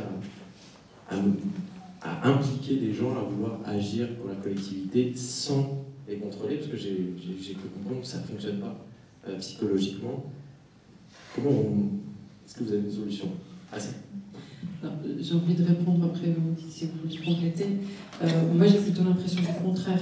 Dans notre société, aujourd'hui, avec son évolution en accéléré, même si 10 dernières années, c'est qu'on a tendance de plus en plus à nier les droits des individus, comme des collectifs, comme des communautés, par exemple, qui sont de plus en plus signalés comme des bouquets mystères et à qui on est très prompt à retirer des droits. On a parlé ce matin sur la table ronde entre revenu de base et revenu minimum garanti, que de plus en plus les personnes qui sont précarisées, qui sont appauvries par la société, on ne naît pas pauvre, a priori, personne ne mérite de survivre ou de sous-vivre. Donc voilà, il y a de plus en plus de blocages à l'accès aux droits et qui sont institutionnellement pensés. Il y a par exemple tout simplement le montant qui devrait être alloué au RSA, parce qu'on connaît quand même à peu près, ou un peu, le nombre de personnes allocataires qui y ont droit. L'État ne fournit pas suffisamment d'argent, parce qu'il compte sur le fait que il va y avoir du non-recours, même si le terme n'est pas très adéquat. Mais donc, moi, je vois plutôt l'inverse. Il y a de plus en plus de négation du droit et de plus en plus d'insistance sur le fait qu'il faut mériter, il faut avoir prouvé d'avance qu'on est utile, et encore pas de n'importe quelle façon, parce qu'il y a certains comportements dans la société qui ne sont pas jugés utiles alors qu'ils sont créateurs de richesses humaines, créatives, artistiques, etc. J'en passe. Donc ça, c'était une interrogation sur cette première croyance. Est-ce qu'il y a d'autres questions? Écoutez la deuxième question, puis après, je vous laisse rebondir. Ou on termine celle-là? Peut-être, mais c'est plus. Peut-être que. Ouais, j'avais envie de réagir quand même à ça aussi, puis ça me permet de parler des contreparties. En fait, quand on a commencé Terra, au départ, on n'était pas beaucoup, et on était un peu dans la philosophie du revenu de base. Non, mais ce que je veux dire, c'est que ça a introduit pas mal de confusion entre cette idée d'inconditionnalité, donc de viser une espèce de confiance absolue aux personnes, on vous donne les conditions pour faire les choses bien, et puis forcément, vous allez faire les choses bien. Et progressivement, on s'est rendu compte qu'on avait vraiment besoin de séparer deux choses. De séparer le fait qu'on veut qu'il y ait un revenu d'autonomie qui soit un droit sans exigence de contrepartie. En revanche, pour y arriver, il y a besoin qu'il y ait des cadres d'engagement avec des exigences de contrepartie et des rémunérations. Et ça ne pourra marcher. Et là, dans Terra, à un moment, on a reclarifié les choses. Et on a reclarifié qu'il y avait des espaces où il y avait des devoirs, où il y avait des exigences de réciprocité. Et c'est une vraie expérience sociale, et ça n'a pas été si simple au départ. Et c'est pour dire qu'en fait, c'est juste que c'est pas situé au même endroit, en fait. Pour moi, en tout cas dans notre perspective, il n'y a pas de contrepartie. Par contre, on a besoin d'avoir ces espaces d'engagement, ces espaces de reconnaissance du travail, ces espaces d'un moment, tu fais de la bouffe de qualité, des gens, ils payent le prix qui correspond à la bouffe et ils peuvent le payer parce qu'ils ont un revenu. Et il y a quelque part une dimension de devoir à cet endroit-là, quoi, ou au moins d'exigence de réciprocité.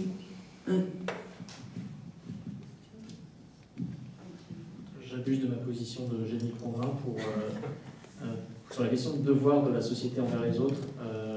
Simone Veil, qui a écrit le livre L'enracinement, prélude au devoir envers l'humain, qui, je pense, moi, c'est quelque chose qui m'inspire beaucoup dans mon action militante, et qui peut-être pourrait éclairer ça. Et aussi sur la question du droit et du fait qu'on veuille toujours plus de droits. Je pense que c'est vrai qu'on veut toujours plus de droits. Je pense qu'on est dans une situation où on contracte les droits auxquels on a effectivement accès. Et voilà, l'exemple qui me vient en tête, c'est la remise en cause du droit à l'avortement aux États-Unis. Enfin, la remise en cause, la destruction du droit à l'avortement aux États-Unis.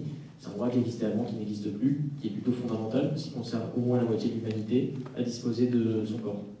Donc là-dessus, si la volonté de plus de droits, je pense que je suis d'accord. Le fait de voir qu'on est dans une société où on a de plus en plus de droits, je suis peut-être un peu plus prudent sur ce diagnostic à titre personnel. On écoute quelques questions. Oui, j'avais une question un peu de synthèse entre revenu de base et monnaie. Est-ce qu'il serait possible d'avoir un revenu de base financé par la monnaie hélicoptère de banque centrale, qui est une hypothèse qui avait été beaucoup évoquée au moment du Covid? L'avantage étant que tout est en place, c'est-à-dire la monnaie centrale, ça a été testé pendant le Covid au bénéfice des entreprises pour le PGE, et ça consisterait à créer un canal de création monétaire complémentaire du canal de la monnaie commerciale. Donc, est-ce que c'est techniquement, financièrement envisageable ou pas? Je peux répondre rapidement à ça. Dans les podcasts que vous trouverez sur notre site, revenudebase.info, il y a effectivement l'expérience de Stanislas Jourdan, qui a travaillé dans une association qui s'appelle Quantitative Easing for the People, et donc qui a milité pour cette idée-là. Pour répondre très très rapidement, il y a effectivement la possibilité, sans que ça bouleverse toute l'économie européenne, de créer 150 € par citoyen et par mois, avec cette confiance, là pour le coup,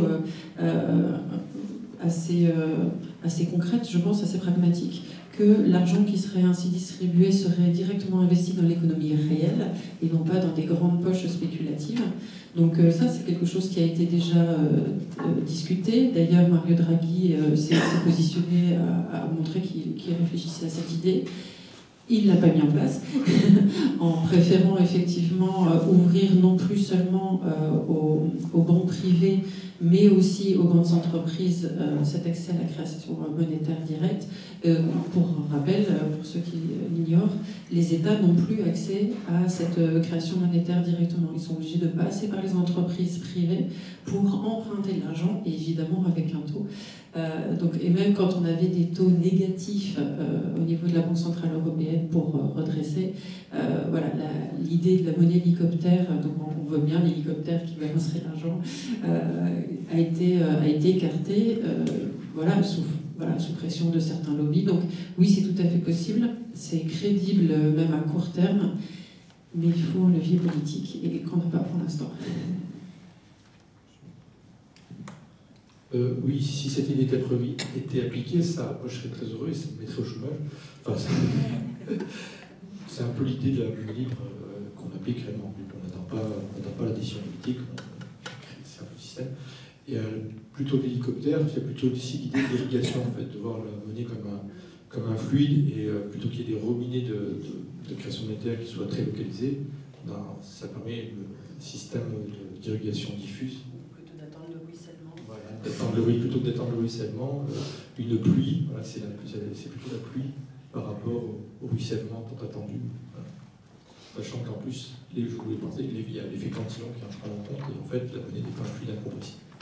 Donc ceci à prendre en compte, ça joue, ça n'a pas la même valeur pour tout le monde. 1 euro ou pas 1 euro, c'est pas vrai. 1 euro n'égale pas 1 euro, ça dépend de notre positionnement par rapport justement au robinet de création monétaire.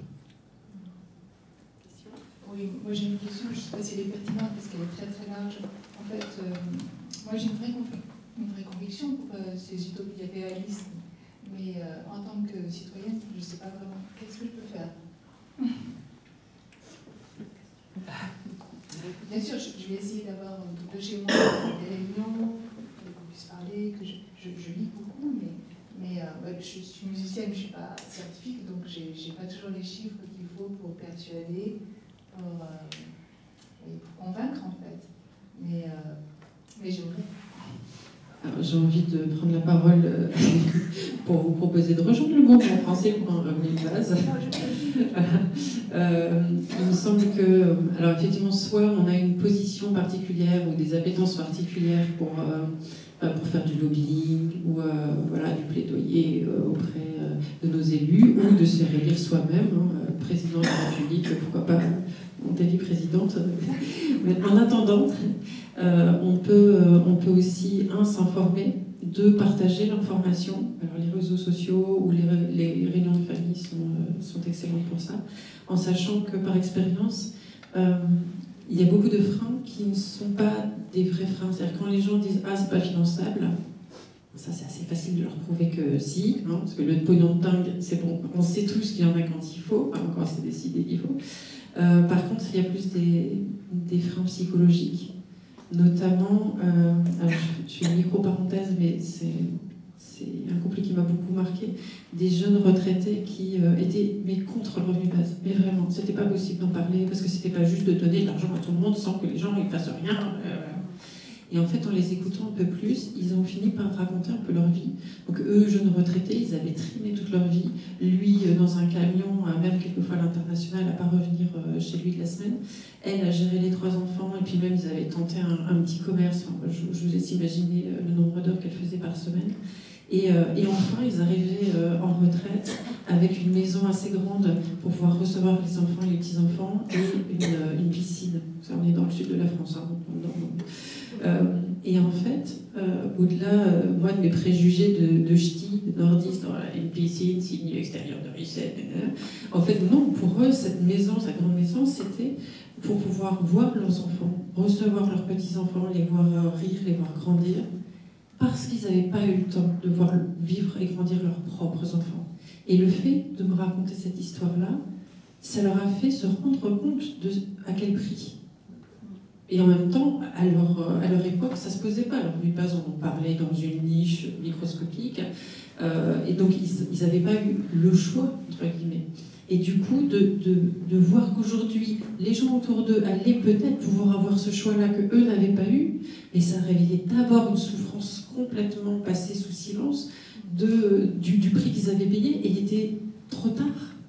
Voilà, c'est pas quand on est retraité qu'on se dit je vais regarder mes enfants. Il y a les petits-enfants. Et c'est en fait en vidant d'abord cette poche de souffrance, cette conscientisation du prix à payer, qu'après, spontanément, ils sont venus à dire « Mais oui, c'est vrai qu'on voit nos petits-enfants entre 16 et 20 ans qui galèrent, qui se freinent sur leurs études, qui s'angoissent, etc. Et on aimerait bien, oui, pour eux, un revenu de base, comme ça, ils peuvent se poser et se projeter. » Et là, pour le coup, c'est vraiment, c'est un par un, c'est de l'écoute à donner. Donc commencez déjà par vous, ensuite par les proches, et puis dès que vous pouvez avoir un peu d'audience, saisissez-la, et puis prenez quelques infos, retenez quelques chiffres des expérimentations, un ou deux, voilà, des petites choses petit à petit. Si on ne peut pas tout de suite changer le monde, au moins faire en sorte que, même si au niveau gouvernemental, même mondial, on ne va pas dans cette direction-là, en tout cas moi ce que je me raconte pour survivre, c'est que cette idée vive, s'amplifie, que les gens se l'approprient, parce qu'il y a plein de versions, et donc quand on leur proposera, ça serait bien qu'ils sachent quelle version ils choisissent, et que ça change la mentalité en fait. Voilà.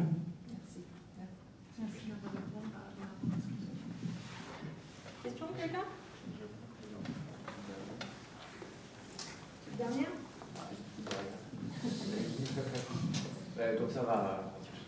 Mais est-ce que toi tu veux nous raconter un peu? Donc ça. Bah ouais, apparemment t'as des choses à dire. Wow. Je sais pas. Non, j'ai pas de question. Oui, il y a une question, mais en fait, les deux vont se rejoindre.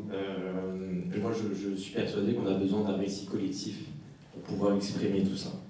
Et on est en train de travailler sur un récit populaire pour qu'il soit accessible à tout le monde. Et on est en train de créer une œuvre qui a pour but d'être une encyclopédie moderne et accessible à destination des personnes qui n'ont pas conscience de ce qui se passe. Donc c'est pour ça qu'on est ici avec des jeunes, voilà, pour justement réfléchir sur un épisode sur les bases, à l'économie, à la décroissance, tout ce qu'on est en train de parler. Donc j'essaie de prendre un maximum de vos idées et de voir comment on peut les compléter dans ce récit, parce que c'est bien d'avoir un récit, mais il faut aussi passer du récit à l'acte et à l'action. Donc c'est ça notre objectif, passer des spectateurs à que ce soit des acteurs du changement. Et comment tu t'appelles? Jérémy. Jérémy Clément, Grande Montagne, et Marius Bagnon. Et la série, ça sera la série Echo, le CHO, pour une certaine résonance entre nous. Et donc je m'intéresse vraiment à toutes vos idées. Et moi, ce que j'aimerais, la question que je vous pose, c'est parmi ce que vous êtes en train de faire, quelles sont les idées qui se dégagent le plus parmi les unes des autres? Est-ce qu'il y a, vous observez par votre intelligence collective, par vos connaissances, des idées vraiment qui émergent vers un certain consensus, ou pour le moment c'est encore un peu nébuleux? C'est à peu près ce qu'on avait pensé en termes de conclusion collective, donc merci beaucoup. Du coup, ce que je vous propose, est-ce qu'il y a d'autres questions? Du coup, ce que je vous propose, c'est voilà, qu'on conclue un petit peu en partant effectivement de qu'est-ce qui émerge à vous écouter entre vous et à partir des questions, peut-être des plus petits pas possibles, peut-être des complémentarités, peut-être voilà.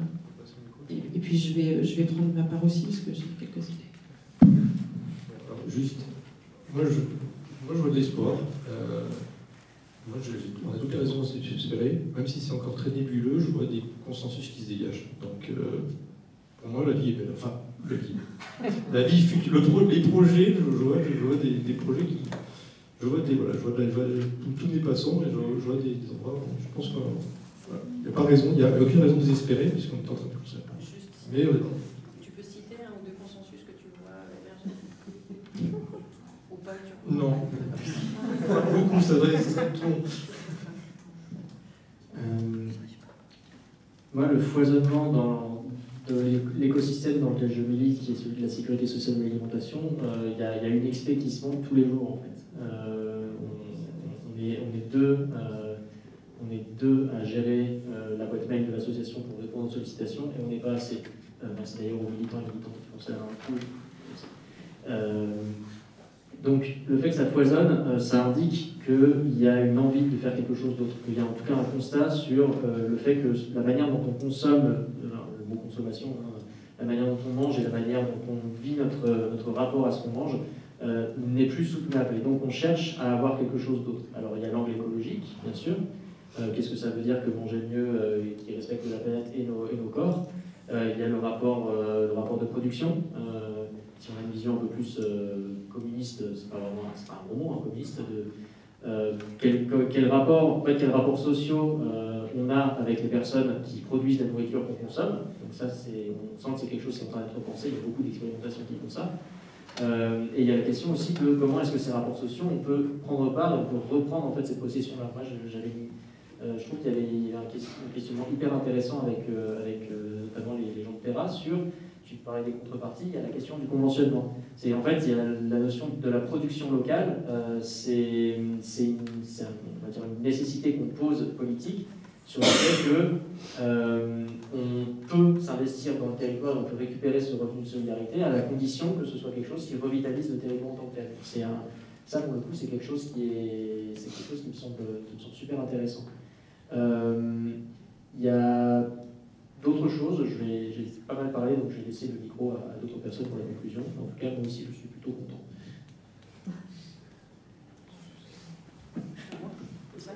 C'est toi qui as le micro. Consensus.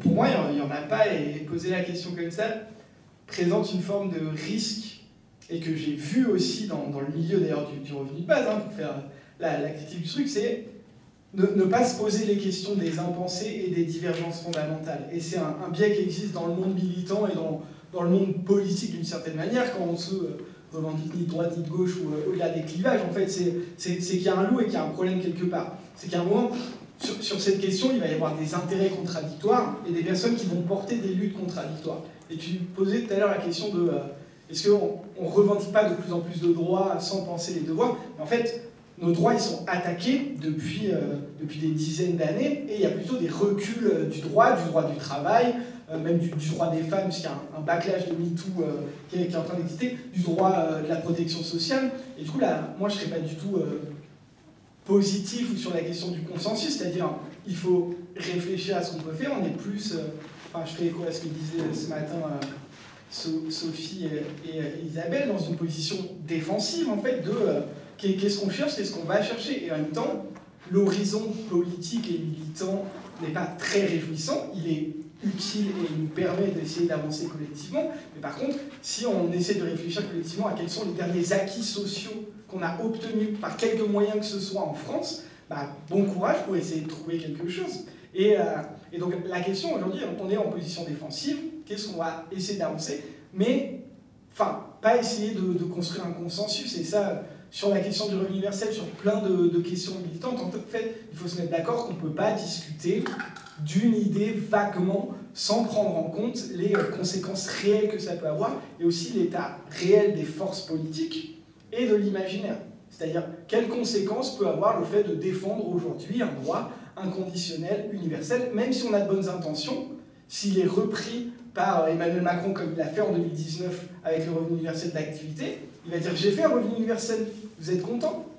Et la question, c'est oui, non. Donc si les objectifs ne sont pas clairs et qu'on ne se met pas d'accord sur « non, vous, on n'est pas d'accord avec vous et on n'a pas les mêmes intérêts, donc on ne va pas dans la même direction », il y a une problématique. Donc je suis moins positif que les autres, mais en tout cas, l'engagement pour moi est positif, et de toute façon, je pense que à partir du moment où on en est là, on ne peut pas trop revenir en arrière. Donc on va essayer de faire ce qu'on peut, avec des savoirs critiques, en avançant, et pas essayer tout le temps de se dire « ah on n'est pas d'accord, on ne peut rien faire ». Non, on n'est pas d'accord, très bien, on va faire d'autres choses différemment.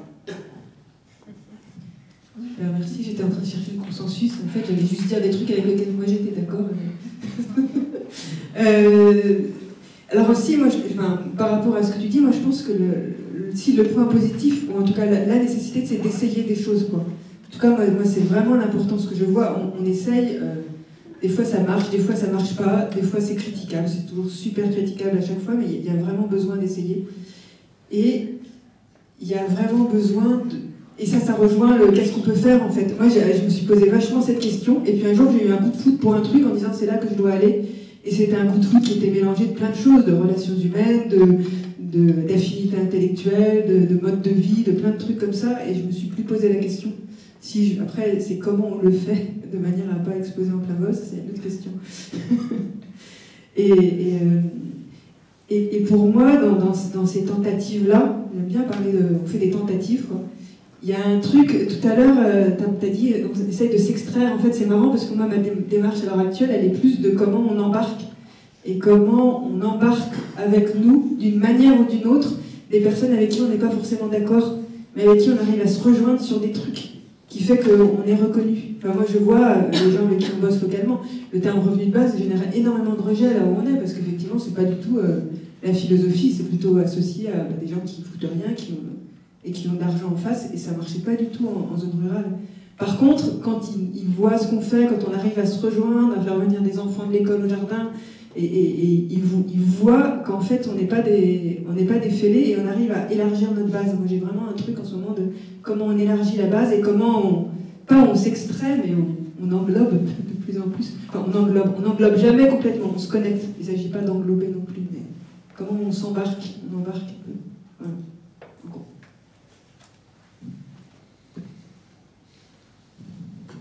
Je vais devoir conclure cette table ronde parce que le temps passe vite. J'ai envie de répondre un petit peu à la question. Ce que j'ai entendu, c'est que chaque projet essaime d'une façon ou d'une autre en quantité. C'est-à-dire qu'il faut faire savoir aussi ce qu'on fait, être en action et aussi en communication. Ça donne des idées à d'autres qui prennent les choses et qui les testent là où ils sont et qui les transmettent, etc. Donc ça, c'est une chose que j'ai entendue. J'ai entendu aussi... c'est difficile, c'est compliqué de revenir en arrière. Quand les gens vivent quelque chose et ont conscience de ce qu'ils vivent, donc il y a aussi ce travail qu'on a à faire de garder toujours en conscience, par exemple, la sécurité sociale, de la chance qu'on a de l'avoir, et qu'est-ce qu'on fait pour la garder, et qu'est-ce qu'on fait pour l'enrichir, et ne pas lâcher ni sur le « on veut la garder », ni sur le « on veut enrichir », pour ne pas être que sur la défensive. Et j'ai envie aussi, mais c'est en tout cas moi ce qui me plaît beaucoup au mouvement français pour le revenu de base, c'est qu'on défend une idée, toutes les versions sans régression, mais aussi pour laisser l'ouverture déjà aux personnes de choisir, parce qu'on est une poignée, même ici, et même si on faisait 10 000 personnes super enthousiastes, on serait quand même toujours une poignée, et donc on n'est pas représentatif de la collectivité et de la démocratie. Donc de toute façon, c'est pas à nous aujourd'hui de décider à quoi ressemblera demain. Par contre, on peut être force de proposition, on peut être force de proposition de modèle aussi. Donc là, c'est ce qu'on vous a présenté, c'est des choses très concrètes, mais qui demandent du temps, de l'énergie. Et j'ai envie de conclure sur en tout cas une intime conviction que je vis pour moi et que je vois chez les autres, c'est que le fait d'avoir des idées, de porter des idées ambitieuses, prouvées, parce qu'il y a des gens partout dans le monde, et ici même en France, qui ont retroussé leurs manches pour les mettre un peu en pratique. Et en fait, ça peut servir à transformer la peur et la colère en envie et en mise en action.